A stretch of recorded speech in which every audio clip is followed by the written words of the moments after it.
Hello, my name is Katie Chambers, and our group would like to welcome you to our concept analysis on chronic sorrow. The concept of chronic sorrow was first introduced by Simon Olshansky in 1962. Olshansky based his definition of chronic sorrow on his personal experience from counseling parents of mentally retarded children. Olshansky defined chronic sorrow as a sadness that recurs throughout the lifetime of a child and a pervasive psychological reaction, natural rather than neurotic response to a tragic fact. He defined chronic sorrow as a normal response to suffering parents dealing with disabled children.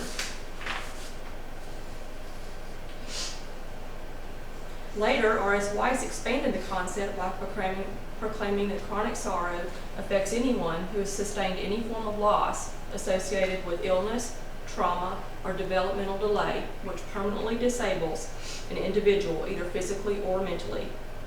Family members experience daily reminders of the loss of normalcy because the disabled person still remains within the immediate environment. The concept of chronic sorrow is significant in nursing because the implications of chronic sorrow are serious when not recognized. Chronic sorrow can induce severe mental pain, causing an individual to retreat from relationships. It can also cause physical illness secondary to psychoimmunological reactions. It is crucial that the nurse recognize signs and symptoms of chronic sorrow and initiate appropriate interventions to assess and assist in existing coping skills. Some of these interventions may include professional counseling, pharmacological interventions, spiritual support, relevant referrals. Such referrals may be to social services or government programs that may be able to assist with medical or financial stressors. With this knowledge in hand, the nurse must appropriately assess and evaluate individuals experience any sorrow and apply evidence-based strategies to enhance existing coping mechanisms and assume roles to facilitate comfort. The concept of sorrow has been discussed in numerous published works over time. Olshansky was the first to introduce the concept in his work, Chronic Sorrow, a Response to Having a Mentally Defective Child. In this work, Olshansky defined the chronic sorrow as a normal response to a disabling condition that reiterates throughout the lifetime of a child and his or her parents, especially during significant developmental milestones such as graduations, weddings, and high school proms, and various social milestones. Cynthia Teal, nursing theorist, first introduced the chronic sorrow concept to the nursing profession. However, Teal stated that chronic sorrow is an abnormal response that occurs when an adaptation is not made, which contrasts Olshansky's original concept.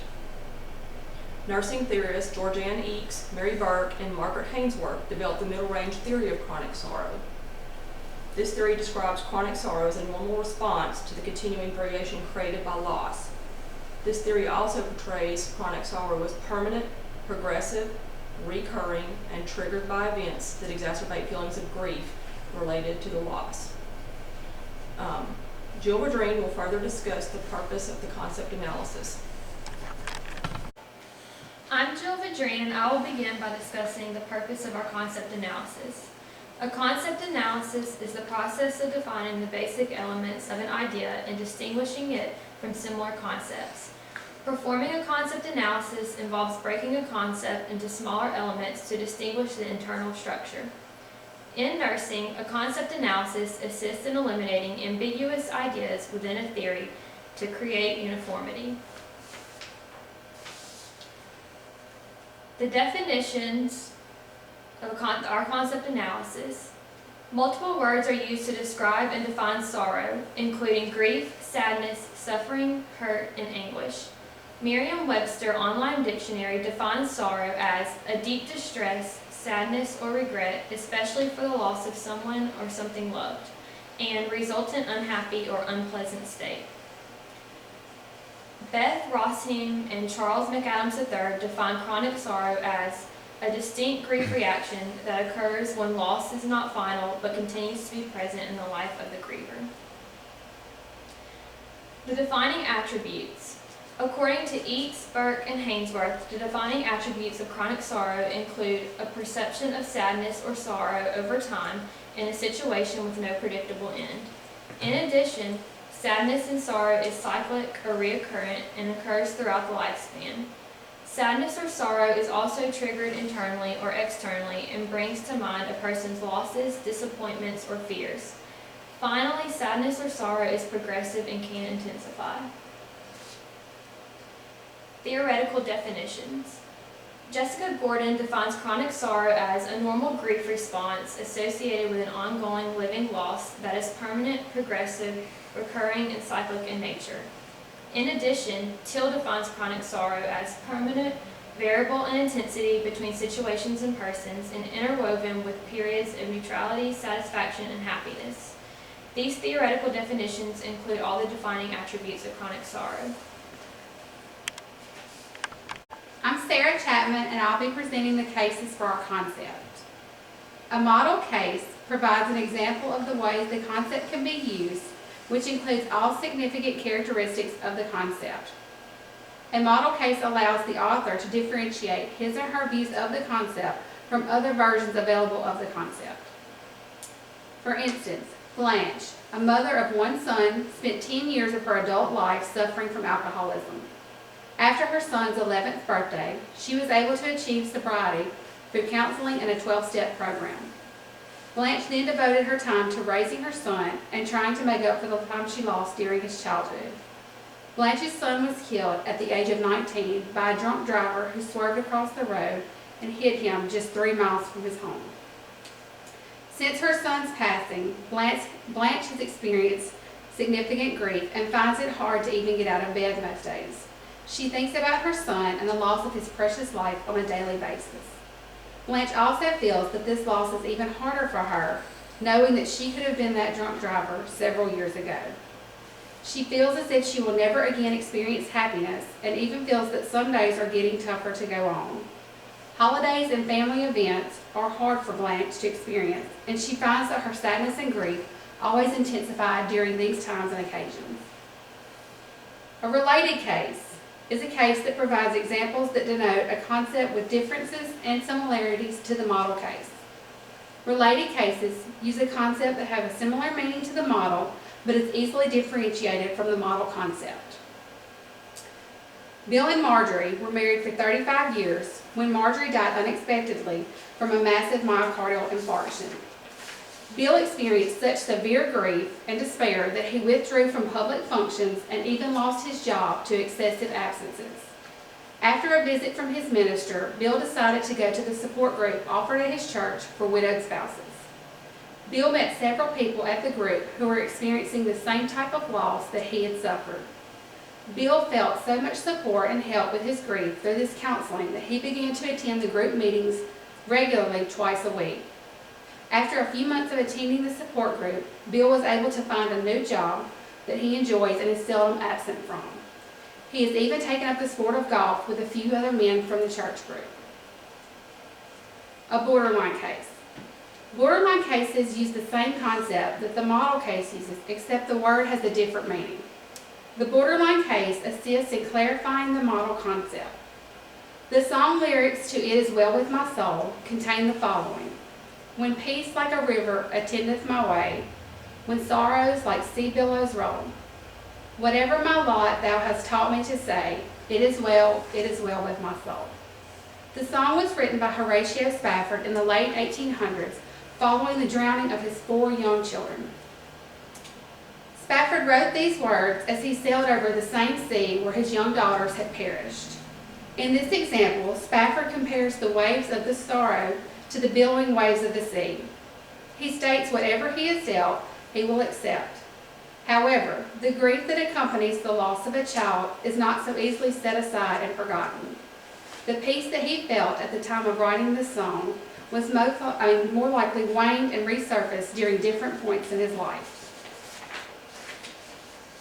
A contrary case. A contrary case, according to Chen and Kramer, is a case that is not an instance of the concept, though similarities exist. The case is clearly different from the considered concept.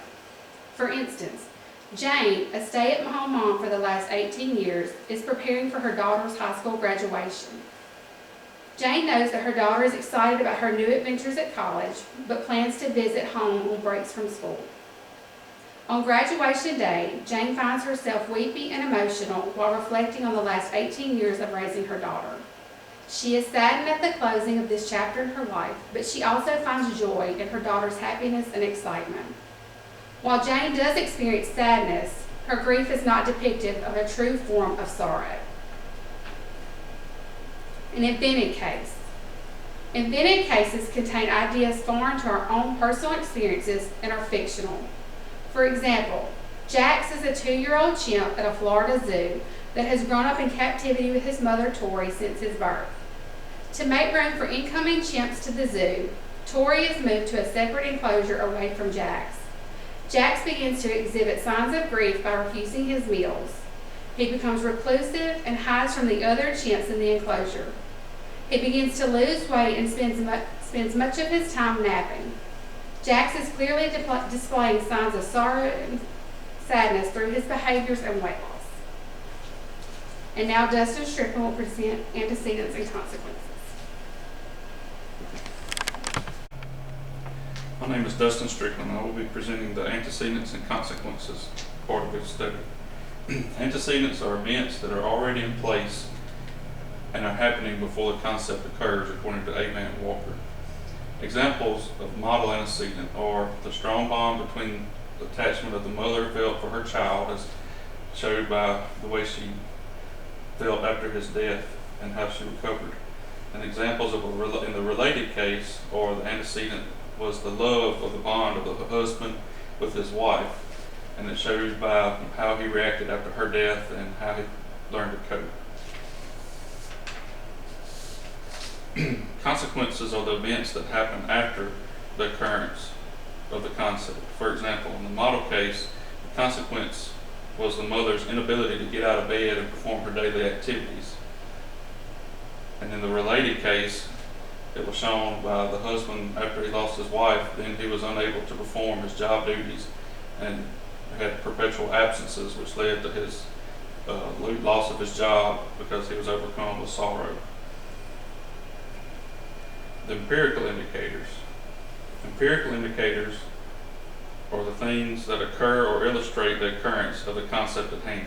Empirical indicators for sorrow would include tears, wailing, lethargy, and weight loss. Apathy and the inability to perform daily activities of life, and mood swings and changes in the work patterns and productivity of the person involved in the sorrow. An operational definition is used to provide specific means for measuring and testing the scientific terms. The operational definition must be definite enough to obtain the same results when used repeatedly, according to Walker and Avant. The Burke NCRCS Chronic Sorrow Questionnaire, also known as the caregiver version, is a tool used to define the definite patterns for chronic sorrow, which is a 16-term open-ended questionnaire for a parent to assess the parent how they react to the occurrence, intensity, milestones, coping factors, suggested advice, and professional recommendations for sorrow. By using this questionnaire, you may obtain measurable results which give the operational definition, help you form this definition.